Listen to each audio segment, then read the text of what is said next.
మన ప్రభువైన యేసుక్రీస్తు పరిశుద్ధ నామములో ఈ వాక్యం వింటున్న ప్రతి వారికి నా హృదయపూర్వకమైనటువంటి వందనాలు. ప్రకటన గ్రంథం 4వ అధ్యాయము 1వ వచనం.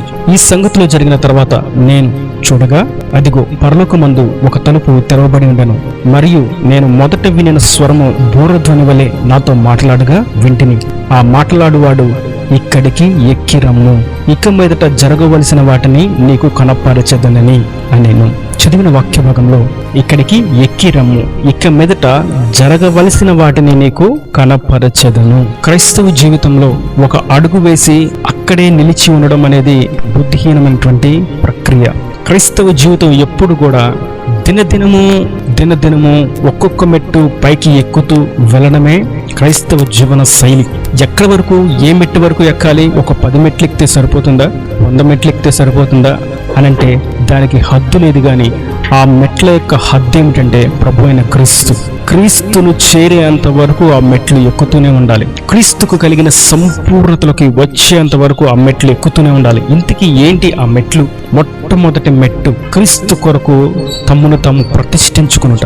ప్రభువా, ఇక నా జీవితం నీ కొరకే. మొట్టమొదటి మెట్టు, నేను నీ సన్నిధిలోనే ఉంటాను. మొట్టమొదటి మెట్టు. రెండవ మెట్టు, నీ నామంలో నేను బాప్తిసం తీసుకుంటాను. ఇది నీకు నాకును మధ్య ఉండేటువంటి ఒక నిబంధన. ఈ నిత్య నిబంధనలోకి నేను వస్తున్నాను. నా పాపాలు క్షమించు. ఇది రెండవ మెట్టు. మూడవ మెట్టు, నా పాప క్షమాపణ నిమిత్తం ఇచ్చిన రక్షణ బట్టి నీకు స్తోత్రం. ఇప్పుడు నాకు నీ పరిశుద్ధాత్మ శక్తి కావాలి అని మరొక మెట్టు. నా మనసు పూర్తిగా మార్చబడి నీ మనసు నాకు రావాలి, మారు మనసు నాకు కావాలి అని కోరుకోవడం మరొక మెట్టు. నేను పరిశుద్ధంగా జీవించాలి అనేది మరొక మెట్టు. నా చూపులు పవిత్రంగా ఉండాలి, మరొక మెట్టు. నా వినికిడి పవిత్రంగా ఉండాలి, మరొక మెట్టు. ముసలమ్మ ముచ్చట్లు చెప్పే చోట నా సమయాన్ని వ్యర్థం చేసుకోకూడదు, మరొక మెట్టు. నా ఆలోచనలు సైతం పరిశుద్ధమైన తలంపులతో నిండి ఉండాలి, మరొక మెట్టు. నా మాట, నా నడవడిక, నా వస్త్రధారణ, నా చూపు, తలంపులు, ఆలోచనలు సమస్తము కూడా నిన్ను పూనినవై ఉండాలి, ఇది మరొక మెట్టు. ఇలా క్రీస్తుకు కలిగినటువంటి సంపూర్ణత చేరేంత వరకు మనం ఎక్కి వెళుతూనే ఉండాలి. వెళుతూ ఉంటే ఆయన యొద్దకు మనం చేరినప్పుడు, ఆ స్థాయికి మనం చేరినప్పుడు ప్రభు అంటున్నారు, జరగబో సంగతులను ఇక మీదట నీకు తెలియజేస్తాను. అన్ని జనులకు ఆయన తెలియజేయడు, రక్షణ లేని వారికి ఆయన తెలియజేయడు, అలానే బాప్తిజం తీసుకోగానే ఆయన తెలియజేయడు. ఎవరైతే ఎక్కి వస్తారో, ఎవరైతే ఆయన స్థాయికి ఎక్కి వెళతారో వారికి ఆయన స్పష్టంగా తెలియజేస్తాడు జరగబో వాటిని. ఇప్పుడు ఏం చేయాలి? ఈ వ్యాపారంలో ఏం చేయాలి? ఈ ఉద్యోగంలో ఏం చేయాలి? ఈ చదువు తర్వాత ఏం చేయాలి? ఈ వివాహ విషయంలో ఏం చేయాలి? పిల్లల పట్ల ఏం చేయాలి? ఎలా జరిగించాలి? కుటుంబాన్ని ఎలా ముందుకు తీసుకెళ్ళాలి? ఈ గృహం కొనే విషయంలో ఏం చేయాలి? స్థలం కొనే విషయంలో ఏం చేయాలి? అసలు నేనేమి చేయాలి? ప్రభు కొరకు నా ఎద్దు నుంచి ఆయనకి మహిమార్థంగా ఏమి ఆయనకు అప్పగించాలి?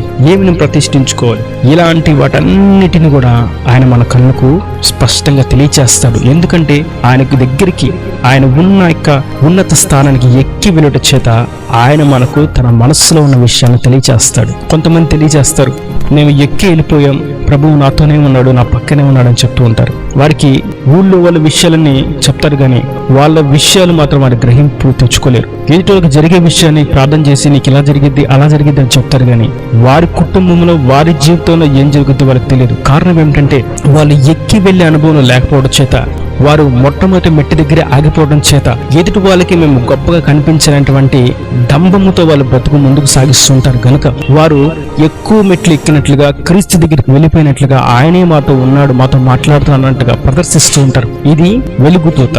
నిజమైనటువంటి క్రైస్తవం ఎక్కి వెళ్ళే అనుభవంలోకి ఉంటుంది. ఎక్కి వెళ్ళిన అనుభవం భ్రమపరిచే విధానంలో ఉండదు, స్పష్టతనిస్తుంది, మాదిరిని కనపరుస్తుంది, దేవుని వాక్యనున్న సత్యాన్ని బోధిస్తుంది, దేవుని వాక్యనున్న భావాన్ని వివరిస్తుంది, దేవుని యొక్క పోలికలకు మార్చబడడానికి ఏమి తెలియచేయాలో సమస్తమును తెలియజేస్తుంది. ప్రతి పాపను, ప్రతి అణువును ఉన్నటువంటి అవిధేయకమైనటువంటి ఆయాసకరమైనటువంటి విషయాన్ని వెలుగులోకి తీసుకొచ్చి దాన్ని సరిచేస్తుంది. ఇది ఎక్కి వెళ్ళే వారి యొక్క అనుభవం.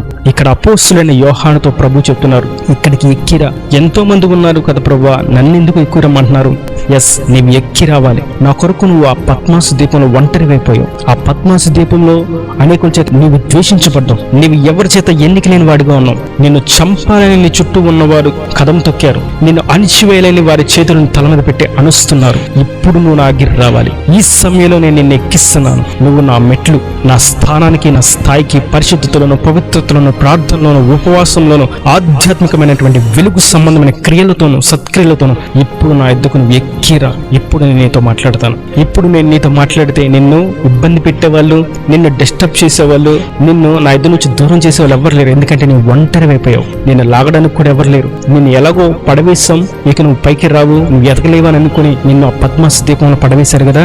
ఇక మీదట నీకు జరగబో వాటిని తెలియజేస్తాను. వారికి ఏం జరగబోతుంది? నిన్ను ఆ పద్మాసు దీపం పడవేసి నిన్ను కాగుతున్న నూనె బాండిలో వేసిన వారికి, నిన్ను సింహాలకు ఆహారంగా వేదలిచిన వారికి, నిన్ను మోసపుచ్చి నిన్ను అణిచివేయాలని ఆలోచించిన వారికి, నిన్ను చంపాలని ప్రయత్నం చేసిన వారికి ఏమి జరగబోతుందో నేను నీకు తెలియజేస్తాను. ఈ భూమి అంతమేంటి, ఈ సృష్టి అంతమేంటి, ఈ జీవన అంతమేంటి, మనిషి అంతమేమిటి, తర్వాత ఏం జరుగుతుందో సమస్తమును నీకు తెలియచేస్తాను. ఎక్కిరా యోహాను, నువ్వు ఎక్కిరా. నీ ఉన్న స్థితిలో నువ్వు ఏడుస్తూ, బాధపడుతూ, దుఃఖిస్తూ, విలపిస్తూ అదే స్థితిలో నువ్వు నిలబడి ఉండిపోకు. నువ్వు ఎక్కిరా. నా ఎద్దుకు ఎక్కి వస్తే నేను నీతో మాట్లాడతాను. జరగబో వాటిని నీకు నేను తెలియచేస్తాను. ఆనాడు యోహానుతో చెప్పిన ప్రభువు నేడు మనతో చెప్తున్నాడు.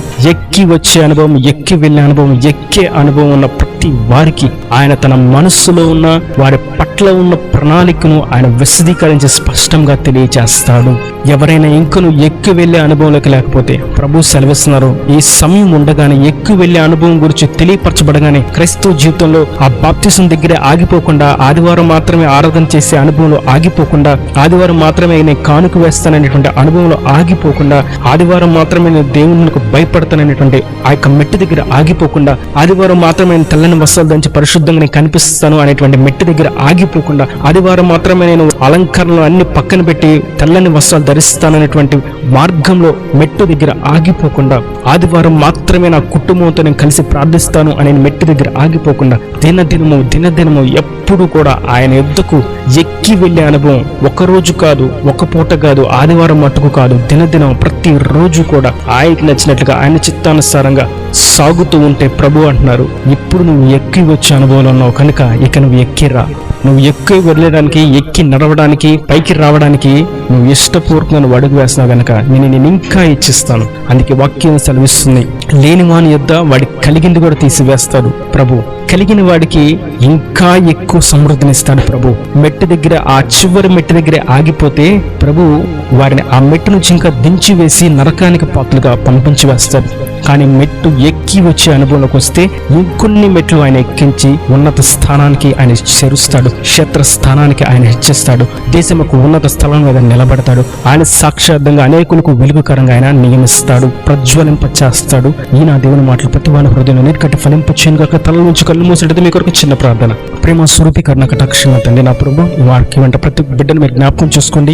ఇంకను మీ యొక్క రక్షణలకు రాని వారందరినీ జ్ఞాపకం చేసుకుని వారు కూడా రక్షణలకు వచ్చి మీ యొక్క ఆధ్యాత్మికమైనటువంటి మెట్లను ఎక్కుటకు, ఎక్కి వచ్చే అనుభవాలకు ప్రతి వారు ఉన్నటకు సహాయం చేయండి. జరగబో వాటిని వారికి బయలుపరుస్తూ, వారిని బలపరుస్తూ, ధైర్యపరుస్తూ, ఉజ్జీవింపచేసేటువంటి ఒక ఉన్నత ఆధ్యాత్మికమైనటువంటి విలువలోకి వారిని తీసుకురండి. వారిని ఆశీర్వదించండి. వాక్యాన్ని ప్రతి ఒక్క బిడ్డకి క్షేమాన్ని, కాపుదలను, ఆరోగ్యాన్ని, సమృద్ధిని, దీవెనను కలుగ చేయండి. ప్రతి అవసరం అక్కడిని మహిమలు తీర్చి వారందరి కొరతలు, కొదువులను అన్ని తీర్చి మీరు వారి అక్కర్లన్నీ తీర్చి ఆశీర్వదించి నిండాలు వారు తెలింపచేసారు. అక్కడ రాజ్యమును సిద్ధపరచమని యేసు పరిశుద్ధ నామమున ప్రార్థించి వేడుకొని పొందుకునే నామం తండ్రి. ఆమేన్.